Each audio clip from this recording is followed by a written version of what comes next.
Hey everybody, hope you're all doing well. My name is Steven and this is the Storytime channel. Today we have some I Don't Work Here Lady stories, and our first story of the day is by Excel24. She Doesn't Work Here. Green Apron versus Maroon Apron.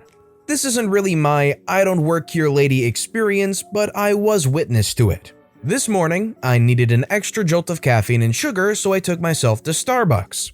This particular location doesn't have a drive-thru and is also in the same shopping plaza as a grocery store. If you happen to be unaware or need a reminder, Starbucks employees wear green aprons with the mermaid logo. Except apparently they occasionally wear a different color, but mainly green. So, I'm a big fan of the Starbucks app, so I'd already placed my order. When I arrived, there were about 10 or so people waiting on mobile orders, all lined up and masked and social distancing as much as we could against one wall. Another couple of people were at the register nearer the other wall, placing or waiting for orders. It was pretty obvious that the baristas were slammed. The mobile order area already had several large bags waiting for people to come and pick them up, plus a lot of cups and small bags. They were clearly filling orders as quickly as they could and really needed some of the mobile order customers to show up and take their stuff. I'd been waiting in line, having already checked that mine wasn't one of the cups waiting for its customer, when a woman walked in and headed for the register. Let's call her Karen. She wasn't exactly quiet, and the store isn't that big, so I could hear her clearly. Karen wanted to place a large order. Multiple individual drinks, breakfast sandwiches, and bakery items. The employee, I'll call her Register, taking Karen's order, advised her that it would take at least 20 minutes, possibly longer because it was a large order and they were already backed up. Well, this wasn't acceptable. Karen needed her order completed in 10 minutes at a minimum, preferably less. Register explained patiently and nicely that even if Karen was the only person in the store and there were no mobile orders, such a large order would take at least 10 minutes, and that currently they had a large number of orders made prior to Karen that they needed to complete first. So it would necessarily take longer than 10 minutes to make her order. If Karen was in such a rush, she should consider calling the order in ahead of time or using the mobile app. Nope, that still was not acceptable. Karen wanted to talk to the manager.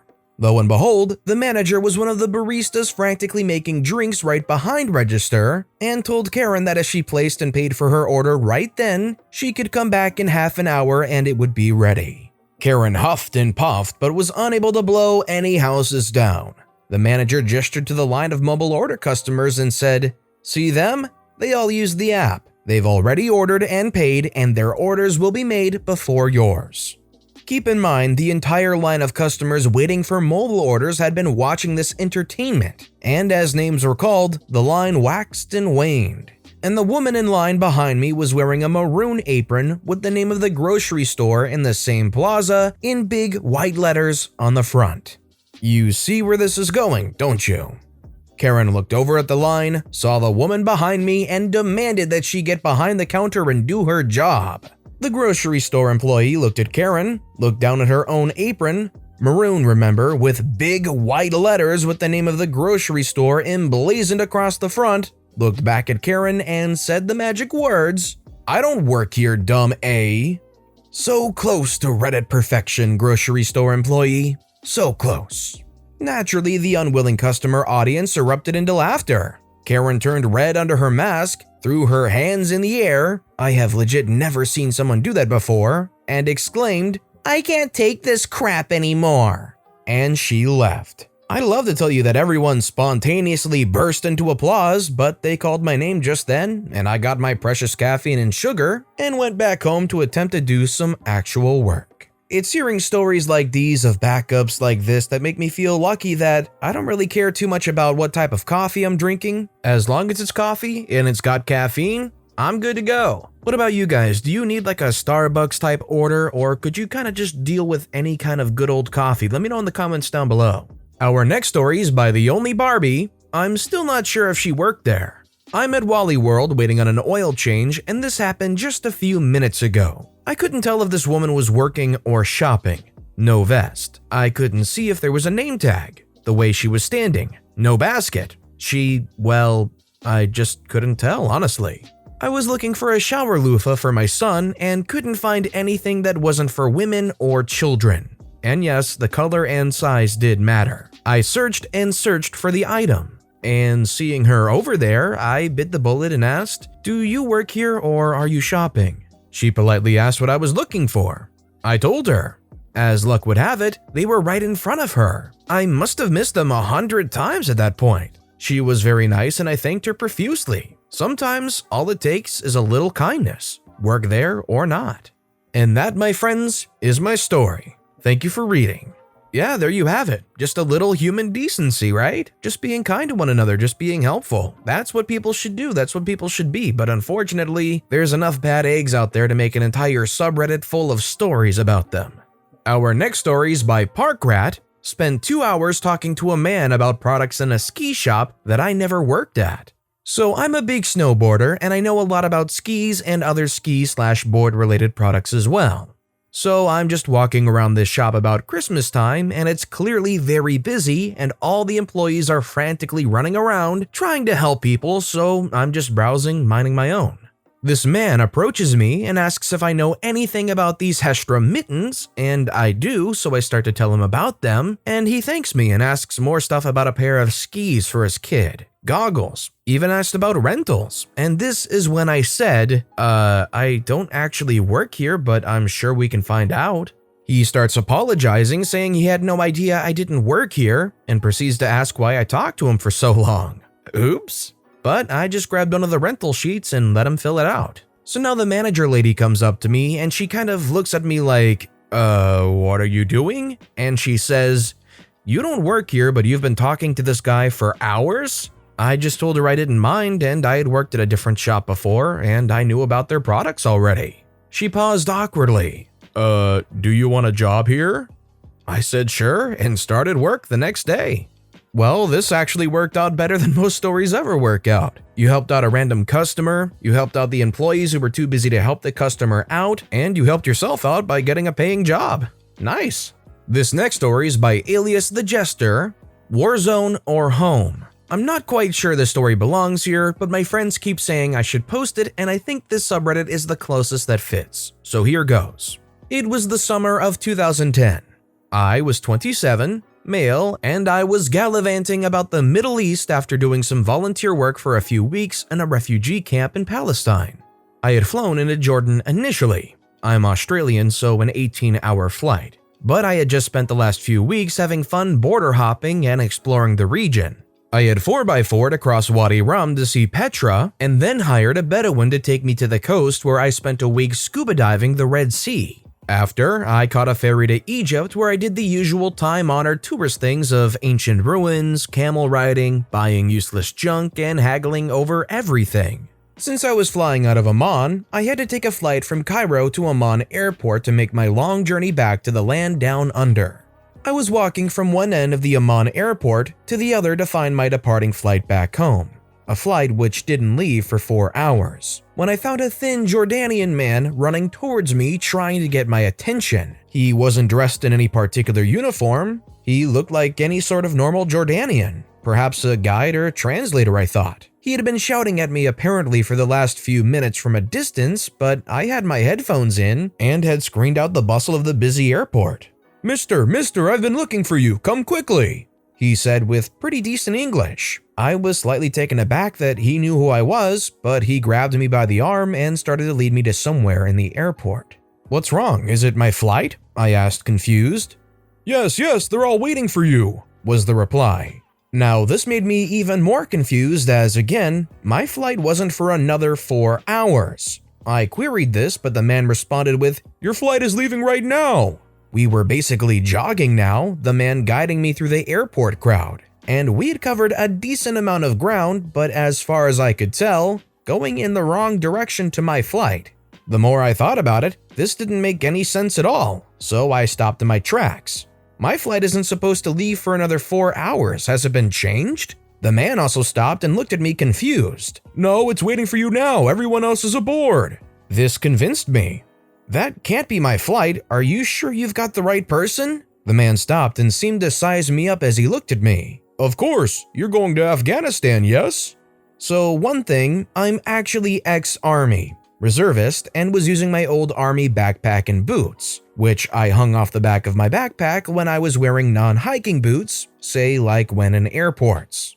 The thing is, I was pretty dirty. I had just spent the last few weeks in the desert, and even though I myself was relatively clean, my clothes and backpack were looking pretty well used. Realization hit me. He thinks I'm running late to deploy to a war zone. Oh no, I'm not a soldier. I'm going home to Australia. The man gave me an incredulous look and gestured to my backpack. "You're not Army?" he asked. I shook my head and said, "Ex-Army, just on holiday." He pointed at me. "American?" I shook my head. "No, Australian, civilian." He and I looked at each other for a moment and both burst out laughing. He explained that there was a US Army unit already on the tarmac and waiting the arrival of one very late member. Upon seeing my appearance, he just assumed this clueless Aussie was his very tardy lost infantryman. Upon realizing I wasn't his missing soldier, he excused himself and rushed off to continue his search. I must admit, a small mischievous part of me wishes I had said yes and wandered off to join whatever this unit that was deploying to Afghanistan. My ex-unit was actually deployed in the region at the time, so it might have made for a hilarious reunion, albeit a dangerous one. But luckily for me, my sensible part of my brain kicked in and had decided sleeping for 18 hours on my flight back to Oz was a much smarter choice. OP has a lot more balls than I do because I wouldn't go anywhere near that deployment plane. It sounds like the plot for a good movie though. This next story is by Hazardous Ed. Colonel Bigman, sir? This happened in an airport somewhere on the Asian continent. I was waiting for my flight home after attending an international academic conference. So there I was in a plain shirt and a blazer and regular black pants. From the corner of my eyes, I saw a man in the military uniform of that country. I learned later that he was a lieutenant. I googled it, and he had two men walking behind him. When he neared me, he must have seen me and he looked surprised. He immediately turned my way and marched right up to me. He then stood in full attention and saluted me. He said, "Colonel Bigman, sir." The two men behind him followed suit. At first, I didn't know what to do, but I didn't want to embarrass these men, so I saluted them back. Bringing down my hand, I went right next to him and softly said, "Sorry, but you have the wrong person. I'm not Colonel Bigman." Then I stepped back. The lieutenant looked puzzled for a moment, but he quickly realized what happened and what I had just done. He smiled, he then held out his hand and I shook it. "Thank you, sir," he said. He then turned and continued to wherever he was going. I went back to waiting for my flight, but I then realized that the people in the waiting room were looking at me strangely. Don't colonels travel in regular business clothes? To tell you the truth, I don't know what clothes colonels travel in, but it's really odd to be in an airport and just get confused for some kind of colonel. Maybe it's a nice honor though. Maybe you looked super official in some capacity. And our final story of the day is by Dianecite. I used to work here and already left, but somehow got fired. Note, this happened several years ago during summer after I moved. I used to work at Costco from 2016 to 2017. Won't disclose location. And management wasn't really that bad. Summer and holiday seasons were hectic, but aside from that, there weren't any issues. Till 2017.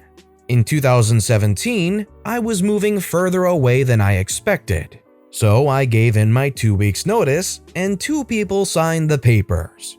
About 2 weeks after I moved, which was an hour away from my original location, I get a call asking where I was and why I didn't show up to work. I simply told them I moved and gave in a 2 weeks notice prior beforehand, and they thought I was lying and then proceeded to fire me. I don't even work there anymore. I'm just wondering how clueless and disorganized this place had to be for somebody to properly give their 2 weeks notice in, tell them they were moving, get 2 people to sign the papers, and then for them to just completely not realize anything at all and seemingly forget about it. Or for that matter, lose the paperwork or the notice. It's like, how does that even happen?